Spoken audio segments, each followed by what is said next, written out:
Bienvenidos a la mejor asesoría educativa. En esta oportunidad vamos a resolver nuestro segundo ejercicio acerca de los ciclos de refrigeración. En esta ocasión se trata de un ciclo simple real. Ya en el video anterior se resolvió nuestro primer ejercicio acerca de un ciclo simple ideal. ¿Te has perdido este ejercicio? No te preocupes, acá en la mejor asesoría educativa siempre te dejamos todo a la mano. Entra acá en la esquina superior derecha de la pantalla y comienza desde el principio a ver los ejercicios de ciclo de refrigeración. Muy bien, comencemos. Un ciclo simple real de refrigeración por compresión de vapor utiliza refrigerante R134A como sustancia de trabajo. Se conoce que al compresor entra refrigerante como vapor sobrecalentado a 0,10 megapascal y menos 10 grados centígrados a una tasa de 0,1 kilogramos por segundo y sale a 0,8 megapascal. El refrigerante se enfría en el condensador hasta 24 grados centígrados y 0,7 megapascal y se estrangula a 0,12 megapascal. Además se sabe que la eficiencia isoentrópica del compresor es del 86,1%. Descartar toda posibilidad de transferencia de calor y caída de presión en las líneas que conectan los cuatro componentes del ciclo y con base a esta información encontrar el calor intercambiado en el evaporador, la potencia consumida por el compresor, el calor intercambiado en el condensador y finalmente el coeficiente de desempeño de este ciclo. Muy bien, antes de comenzar a resolver el ejercicio, veamos qué significa un ciclo simple real de refrigeración. En pantalla se ilustra un ciclo simple real de refrigeración. Se llama simple porque este ciclo tiene los cuatro componentes fundamentales, que son el evaporador, el compresor, el condensador y la válvula de expansión. Pero recuerda que en vez de la válvula de expansión, también se puede utilizar cualquier elemento de expansión, como por ejemplo un tubo capilar. Cuando un ciclo de esta naturaleza trabaja bajo condiciones reales, hay caída de presión durante todo el recorrido del refrigerante, es decir, hay caída de presión en las tuberías como esta, en esta tubería y también en esta tubería, pero la caída de presión en las tuberías que conectan los componentes la vamos a despreciar. Pero la que sí vamos a considerar es la caída de presión que se da en los intercambiadores de calor, es decir, tanto en el evaporador, que es el encargado de enfriar el espacio que deseamos, como en el condensador, que es el encargado de rechazar el calor hacia el medio ambiente. Ahora bien, ¿por qué se dan todas estas caídas de presión? ¿Por qué? Porque existe fricción. Y al existir fricción, por supuesto, la presión cae ligeramente. Para comprender perfectamente el modelo de un ciclo simple real de refrigeración, observemos primero los estados de refrigerante en cada una de las tuberías. Acá, en la tubería número 1, ojo, en condiciones ideales, el estado siempre era vapor saturado, ¿correcto? Tal como lo vimos en el ejercicio anterior.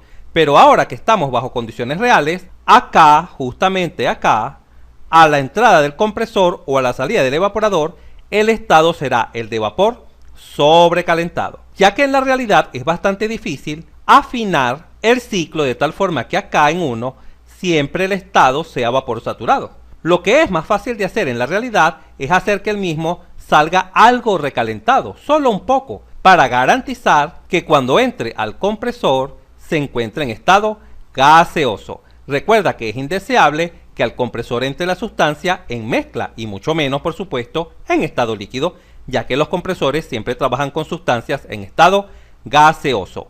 Por lo tanto, en condiciones reales, el estado 1 es conocido, es el de vapor sobrecalentado. Muy bien, continuemos. A la salida del compresor, acá en 2, en condiciones ideales, el estado era vapor sobrecalentado, ¿correcto? Pero también en condiciones reales será vapor sobrecalentado. En síntesis, el estado 2, que es la salida del compresor o lo que es lo mismo la entrada al condensador, siempre el estado será vapor sobrecalentado independientemente que el ciclo de refrigeración sea ideal o real. Luego que el refrigerante pasa por el condensador, sale acá en el estado 3. En condiciones ideales siempre sale como líquido saturado, pero en condiciones reales sale como líquido subenfriado y las razones son las mismas del estado 1. Afinar el ciclo para que acá en 3 siempre salga en el estado de líquido saturado es bastante difícil, pero lo que sí es más sencillo es hacer que la sustancia salga un poco subenfriada para, ojo, garantizar que siempre en el estado 3 se encuentre en estado líquido. Recuerda que es indeseable que al elemento de expansión, que en este caso es una válvula, o al tubo capilar, entre nuestra sustancia con alguna burbuja de vapor. Siempre debe entrar en estado líquido para que nuestro ciclo funcione perfectamente. Y finalmente, luego de estrangularse en la válvula de expansión, sale en el estado 4. Y observa acá lo que sucede. Sucede lo mismo del estado 2. Independientemente que el ciclo sea ideal o real, el estado siempre es de mezcla. En resumen, para el estado 2 y para el estado 4, independientemente que el ciclo de refrigeración sea ideal o real, el estado será vapor sobrecalentado para el estado 2 y mezcla para el estado 4. Donde sí debemos tener cuidado es en el estado 1 y en el estado 3. Observa, en el estado 1, cuando el ciclo es ideal, el estado es vapor saturado, pero cuando es real, es vapor sobrecalentado, de forma semejante acá en 3. En condiciones ideales, el estado es líquido saturado, pero en condiciones reales es líquido subenfriado. Finalmente, veamos qué sucede con los equipos en un ciclo de refrigeración real. En el compresor, obsérvese acá el compresor, en condiciones ideales, la entropía permanece constante, es decir, la entropía a la salida es igual a la entropía a la entrada, pero ojo, en condiciones reales no. En condiciones reales, la entropía cambia, varía. Y como varía, surge una eficiencia, la cual vamos a llamar eficiencia del compresor y se calcula de esta manera, observa. Como la entalpía ideal menos la entalpía a la entrada del compresor sobre la entalpía real, ojo, H2 es la entalpía real, mucho cuidado, H2, menos la entalpía a la entrada, y este cociente siempre, pero siempre, es menor que 1. Ya verás la aplicación de esta fórmula cuando estemos resolviendo nuestro ejercicio. Y finalmente, tal como te mencioné, en los intercambiadores de calor, en el condensador y en el evaporador, siempre ocurre una caída de presión, debido a la fricción de la sustancia con respecto a la tubería. Por lo tanto, podemos concluir que en condiciones reales, la presión es distinta, observa. La presión a la entrada es diferente a la presión a la salida. Realmente la presión varía muy, pero muy poco. En cambio, en condiciones ideales, la presión permanece constante. Y ojo, vamos a repetir una información muy importante. Ya en videos anteriores te mencioné que en la válvula de expansión siempre ocurren procesos irreversibles, es decir, siempre se comporta en forma real. Pero independientemente que estés trabajando con un ciclo ideal o con un ciclo real, siempre el estrangulamiento ocurre a entalpía constante, es un proceso isoentálpico. Independientemente que el ciclo sea ideal o real, genial. Ahora, como ya conocemos el comportamiento de un ciclo de refrigeración simple real, pasemos a representar los datos de nuestro ejercicio. Vamos a ello. En pantalla se ilustran los datos proporcionados. Acá, en el estado 1, a la entrada del compresor, ya sabemos que en condiciones reales el estado es vapor sobrecalentado, con los siguientes valores: una presión 1 de 0,10 megapascal y una temperatura 1 de menos 10 grados centígrados. Luego que el refrigerante es comprimido acá en el compresor, a la salida también sale en el estado de vapor sobrecalentado. Pero ojo, varía tanto la presión como la temperatura. Por supuesto, la presión aumenta, porque es justamente el papel del compresor aumentar la presión. Posteriormente entra al condensador para salir en el estado de líquido subenfriado. Obsérvese acá. Con una presión de 0,7 megapascal, obsérvese cómo la presión cae. Cae de 0,8 megapascal a 0,7 megapascal. Observa cómo cayó ligeramente. Y por supuesto sale con una temperatura de 24 grados centígrados. Recuerda que en el condensador el refrigerante pierde calor hacia un medio caliente, enfriándose el mismo. Finalmente, nuestro refrigerante sufre un estrangulamiento acá en el elemento de expansión, que en este caso se trata de una válvula de expansión, para salir acá siempre en el estado de mezcla.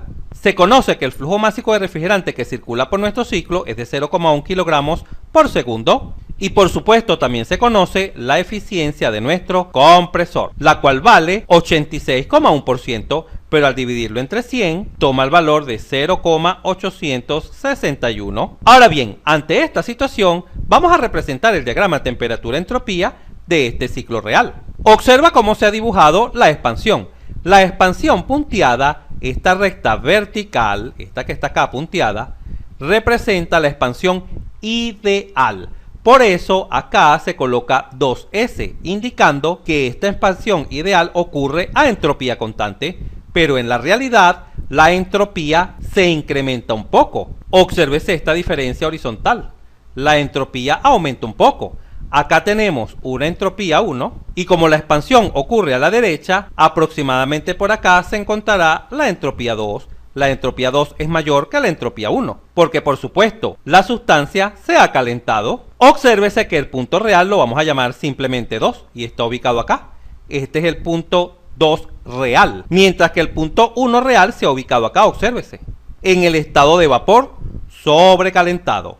Recuerda que en condiciones ideales ese punto se encontraba acá, el punto 1, en el estado de vapor saturado, pero ahora no, en condiciones reales se encuentra acá, en el estado de vapor sobrecalentado. Muy bien, una vez que se ha realizado la expansión, nuestro refrigerante entra al condensador para perder calor y por ende enfriándose. Observa, acá se visualiza el proceso real de enfriamiento de nuestro refrigerante. Observe que se pierde calor en el proceso que va desde 2, ojo, desde 2 hasta 3, obsérvese acá 3. El punto 3 se encuentra a una presión menor que la original. La presión original era de 0,8 megapascal, esta es la presión original, pero la presión ha caído un poco a 0,7 megapascal. Es por ello que el punto 3 se representa acá abajo, en esta recta inferior. Y ojo, se representa acá en el estado de líquido subenfriado, en esta zona, porque en condiciones ideales salía acá como líquido saturado. Pero ojo, eso era en condiciones ideales. En la realidad sale un poco más frío. Luego el refrigerante entra en la válvula de expansión y se estrangula a entalpía constante. Observa, acá se ha dibujado el proceso hasta salir acá en el estado de mezcla.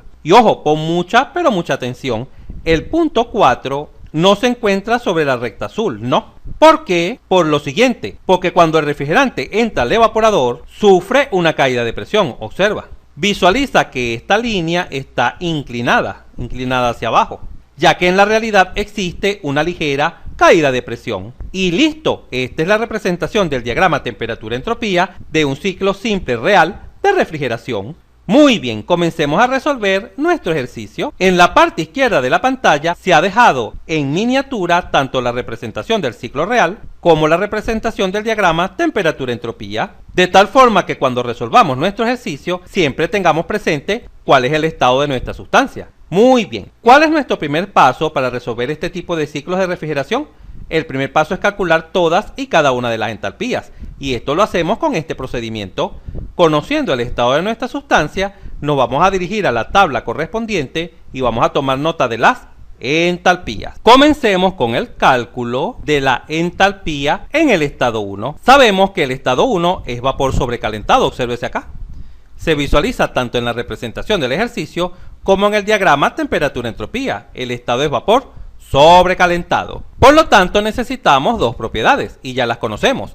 Tenemos que la presión en el estado 1 es 0,10 megapascal, ¿correcto? Y la temperatura del estado 1 es de menos 10 grados centígrados. Por lo tanto, vamos a dirigirnos a la tabla de vapor sobrecalentado. Y tomaremos nota de que siempre a la entrada del compresor, ojo, muy importante, siempre a la entrada de los compresores, independientemente que el ciclo sea ideal o real, debemos tomar nota de dos parámetros, tanto de la entalpía como de la entropía. Siempre recuérdalo. Es lo mismo que aplicábamos en los ciclos Rankine. Siempre a la entrada de las turbinas anotábamos dos parámetros, tanto la entalpía como la entropía.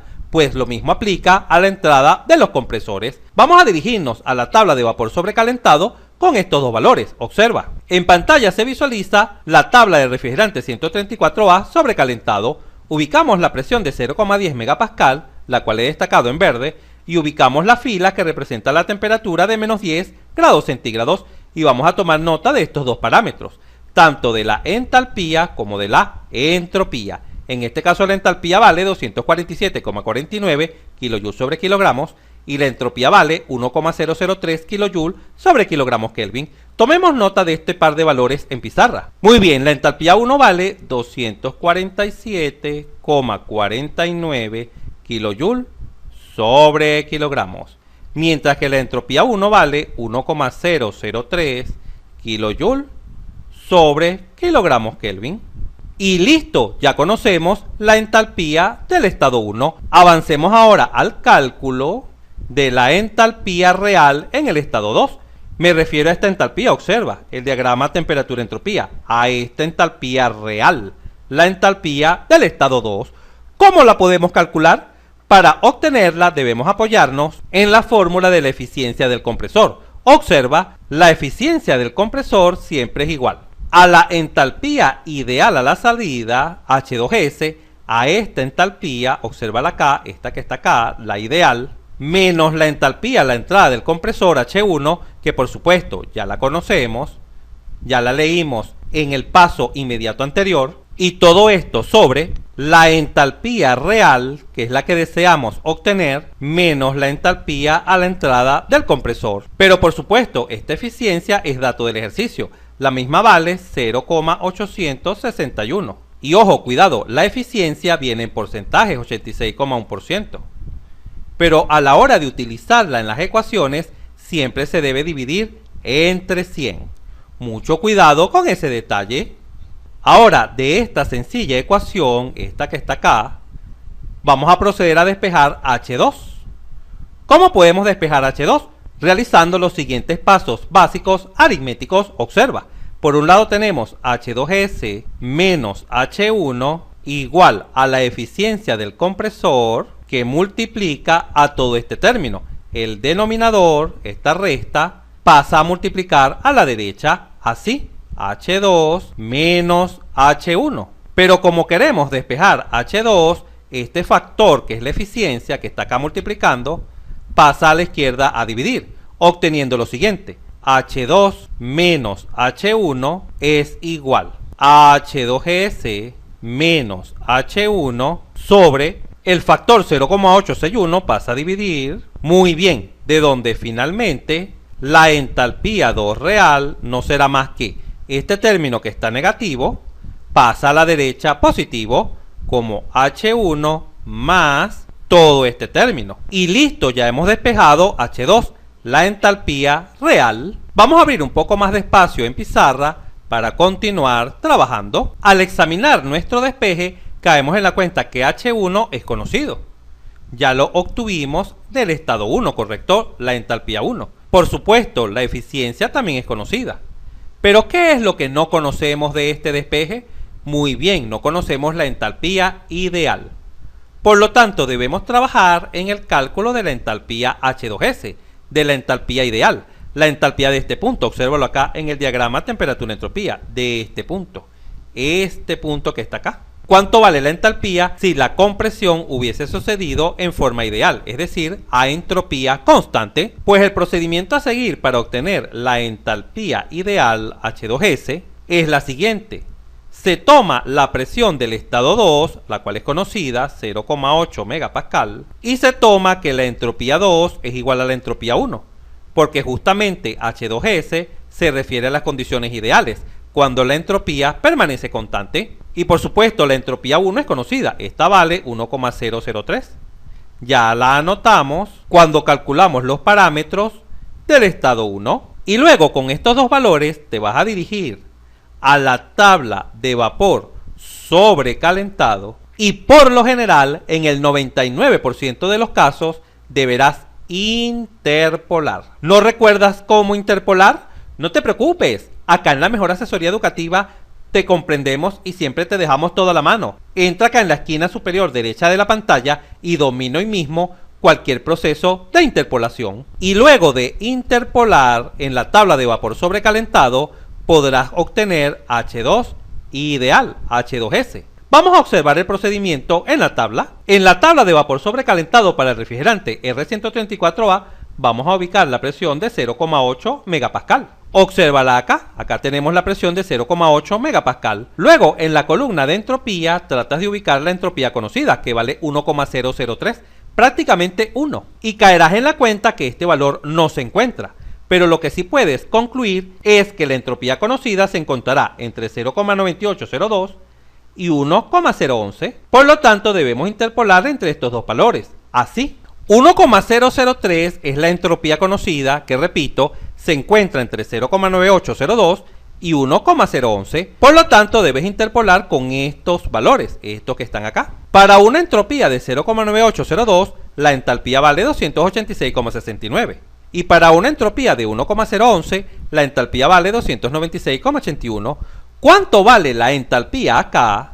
Para este valor de entropía, debes, repito, aplicar el proceso de la interpolación. Al interpolar se obtiene el siguiente valor, que la entalpía para una entropía de 1,003 toma el valor de 294,2. Y por supuesto, este valor de entalpía obtenido se encuentra entre estos dos valores, entre 286 y 296.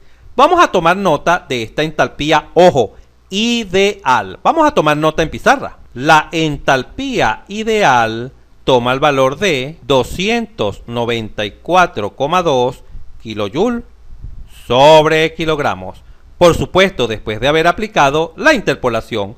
Vamos a abrir un poco más de espacio acá. Y una vez que ya conocemos la entalpía ideal, ahora sí podemos conocer la entalpía real, la que nos interesa. La entalpía H2, que es la entalpía real, la entalpía de este punto, obsérvalo acá, mucho cuidado, de este punto, el real, será igual a la entalpía 1, mira acá, fija tu atención acá en el despeje, la entalpía 1, la cual ya conocemos, y vale 247,49 kilojoules sobre kilogramos, más la entalpía H2 ideal, obsérvala acá, la entalpía H2 ideal, que ya la calculamos gracias a la interpolación y vale 294,2 menos H1 que vale 247,49. Por supuesto, esta diferencia viene en kilojoules sobre kilogramos, por supuesto, y esta resta sobre la eficiencia del compresor, la cual vale 0,861. Al efectuar esta sencilla operación en una calculadora, se obtiene que la entalpía 2 real toma el valor de 301,7 kilojoule sobre kilogramos. Y listo. Observa lo sencillo y fácil que es obtener la entalpía 2 real cuando se trabaja de forma organizada. ¡Excelente! Avancemos al cálculo de la siguiente entalpía, que es la entalpía del estado 3. Pon mucha pero mucha atención al cálculo de la entalpía en el estado 3. Recuerda que en el estado 3 es líquido subenfriado. ¿Qué conocemos del estado 3? Conocemos la presión, la cual vale 0,7 megapascal, cayó un poco debido a la fricción, y también conocemos la temperatura 3, la cual vale 24 grados centígrados. Estos son los dos valores que conocemos. Entonces, ¿cómo podemos obtener la entalpía 3? El procedimiento para obtener la entalpía 3 es el siguiente. Con la temperatura, cuidado, con la temperatura, te vas a dirigir a la tabla de vapor saturado, entrada por temperatura. Y siempre la entalpía 3 será aproximadamente igual a la entalpía de líquido saturado a esa temperatura, a la temperatura de 24 grados centígrados. Observa lo fácil y sencillo que es. Por lo tanto, la entalpía 3 tomará el siguiente valor. Vamos a dirigirnos a la tabla de vapor saturado del refrigerante 134A, por supuesto entrada por temperatura, y ubiquemos la temperatura de 24 grados centígrados. Observa, en pantalla se visualiza la tabla del refrigerante R134A, entrada por temperaturas. Vamos a ubicar la temperatura de 24 grados centígrados. Obsérvala acá, 24 grados centígrados, y vamos a tomar nota de ¿qué? De H sub F, que vale 84,98. Obsérvalo acá, 84,98 kilojoules sobre kilogramos.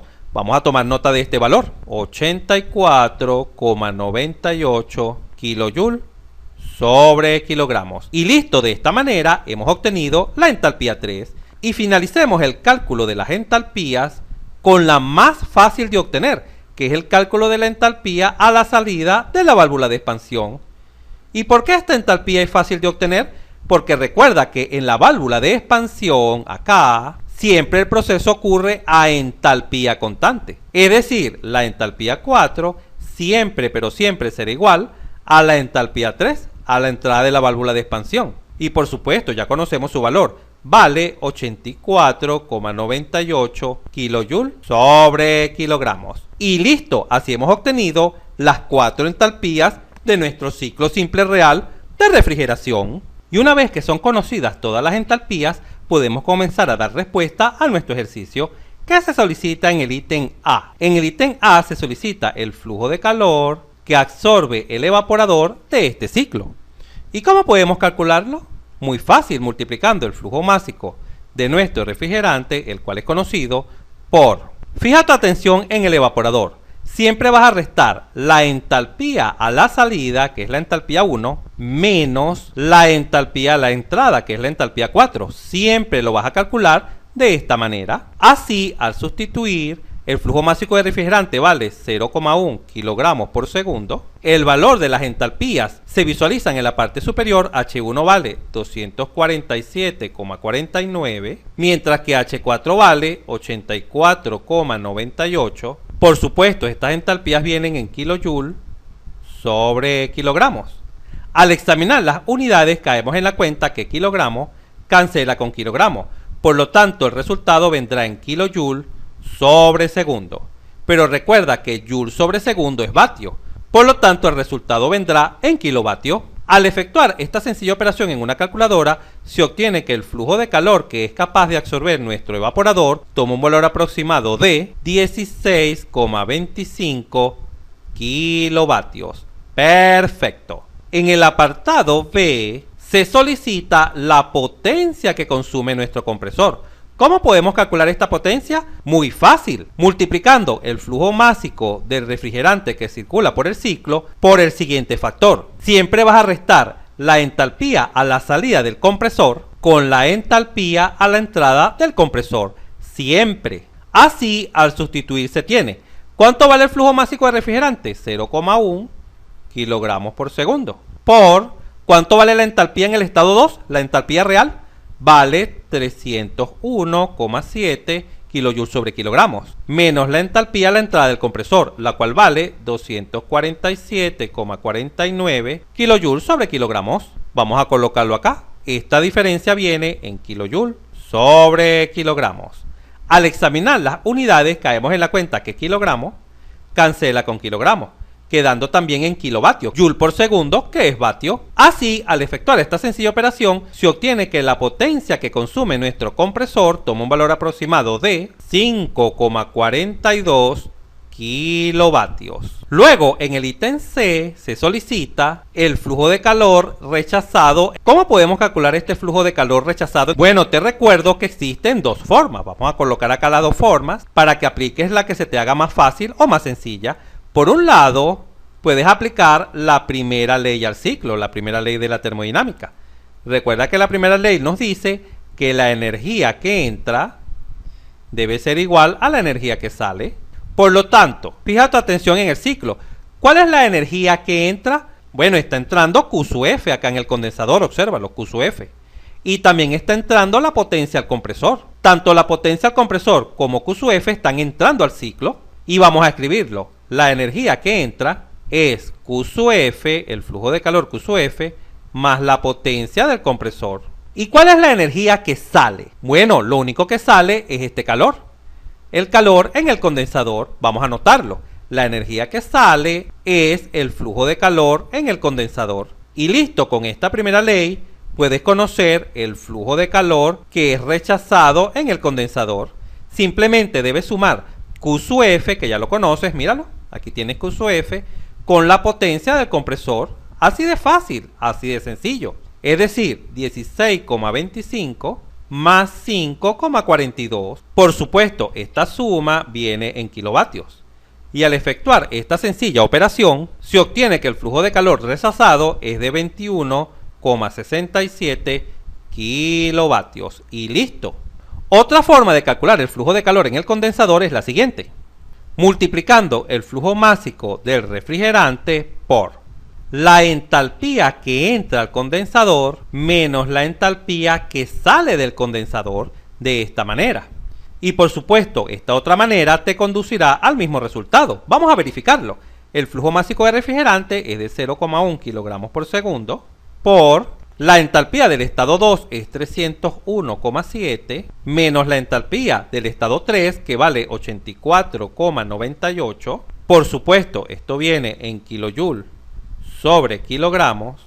Al examinar las unidades caemos en la cuenta que kilo cancela con kilo, quedando por supuesto en kilovatio. Y al efectuar esta diferencia y multiplicarla por 0,1, obtienes exactamente el mismo resultado, 21,67 kilovatios. Y quizás en este momento te preguntes, pero profesor, si haciéndolo de las dos maneras me da diferente, ¿qué está sucediendo? Debes revisar inmediatamente el cálculo de las entalpías. Probablemente alguna de estas entalpías esté errada. Excelente, avancemos. Vamos a abrir un poco más de espacio en pizarra para culminar con el último ítem, que es el ítem D. Finalmente, en el ítem D se solicita el coeficiente de desempeño de este ciclo de refrigeración. Ya sabemos que este coeficiente se puede calcular de dos maneras. Vamos a hacerlo de las dos formas para que visualices que llegamos al mismo resultado. Por un lado, aplicando la definición de eficiencia. Queremos extraer calor, Q sub F, del medio que deseamos enfriar sobre lo que tenemos que invertir. ¿Qué tenemos que invertir? La potencia en el compresor. Nuestro compresor consume cierta potencia para poder enfriar un espacio. Por supuesto, ¿cómo lo enfriamos? Extrayéndole calor. Por lo tanto, el coeficiente de desempeño en este caso será igual a ¿cuánto vale Q sub F? 16,25 kilovatios sobre ¿y cuánto vale la potencia que consume nuestro compresor? 5,42 kilovatios. Al examinar las unidades caemos en la cuenta que kilovatio cancela con kilovatio. Por supuesto, siempre los coeficientes de desempeño son adimensionales y al efectuar esta sencilla operación en una calculadora se obtiene que el coeficiente de desempeño toma un valor aproximado de 3. ¡Qué fácil y sencillo es! Otra manera de calcular el coeficiente de desempeño es aplicando la siguiente fórmula: 1 sobre el flujo de calor rechazado en el condensador sobre el flujo de calor absorbido en el evaporador menos 1. Esto es igual a 1 sobre ¿cuánto vale el calor rechazado en el condensador? 21,67 kilovatios, ¿correcto? Sobre ¿y cuánto vale el flujo de calor que absorbe el evaporador? 16,25 kilovatios. Por supuesto, menos 1. Al examinar las unidades caemos en la cuenta que kilovatio cancela con kilovatio, porque por supuesto siempre los coeficientes son adimensionales. Y al efectuar esta sencilla operación en una calculadora nos conduce al mismo resultado, que el coeficiente de desempeño vale 3. Y finalicemos con la siguiente importante conclusión. En el ejercicio 1 se resolvió un ciclo muy semejante a este, prácticamente el mismo, pero en condiciones ideales. Cuando trabajamos este ciclo en forma ideal, se obtuvo que el coeficiente de desempeño tomó el valor de 3,2. Pero ahora mira lo que ha sucedido. En condiciones reales, el coeficiente de desempeño ha disminuido, porque por supuesto 3 es menor que 3,2. ¿Y esto era de esperarse? Por supuesto, porque estamos considerando condiciones reales, caídas de presión en los intercambiadores de calor, así como la eficiencia en el compresor. ¡Genial! Si este video te fue útil, suscríbete a nuestro canal, así nos ayudas a crecer. Si te gustó, dale un like, y si conoces a alguien, algún compañero, amigo o familiar que le pueda servir esta información, por favor compártela y continúa aprendiendo de forma rápida y fácil sobre este tema mirando este video para que veas cómo entenderás mucho más este punto